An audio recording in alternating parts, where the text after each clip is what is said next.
যাদবপুর বিশ্ববিদ্যালয় থেকে অর্থনীতিতে স্নাতক ও স্নাতকোত্তর পাশ করেন দময়ন্তী সেন। দুটোতেই ফার্স্ট ক্লাস ফার্স্ট হন। 1996 ব্যাচের আইপিএস অফিসার এই দময়ন্তী সেন।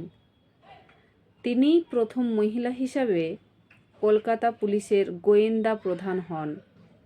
তিনি গোয়েন্দা প্রধান থাকাকালীন 2012 সালের ফেব্রুয়ারিতে পার্ক স্ট্রিটে 37 বছর বয়সী এক মহিলাকে গণধর্ষণের অভিযোগ ওঠে।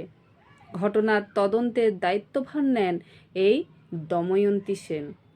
তদন্ত চলাকালীন মুখ্যমন্ত্রী মমতা বন্দ্যোপাধ্যায় গণধর্ষণের অভিযোগকে সাজানো ঘটনা বলেন, কিন্তু তদন্ত এগিয়ে নিয়ে যান দুঁদে এই আইপিএস অফিসার। 3 জনকে গ্রেপ্তার করা হয়। পরে ওই 3 জন দোষী সাব্যস্তও হন।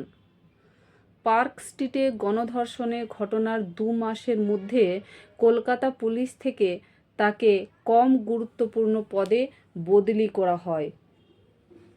ব্যারাকপুরে পুলিশ ট্রেনিং স্কুলে ডেপুটি ইন্সপেক্টর জেনারেল পদে নিযুক্ত হন।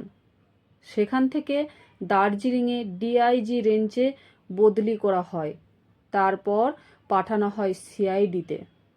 সেখানে ডিআইজি পদে কর্মরত ছিলেন তিনি। 7 বছর পর 2019 সালে ফের কলকাতা পুলিশে ফিরিয়ে আনা হয় দময়ন্তী সেনকে। কলকাতা পুলিশের অতিরিক্ত পদে যোগ দেন তিনি। আর বর্তমানে তিনি কলকাতা পুলিশের স্পেশাল কমিশনার।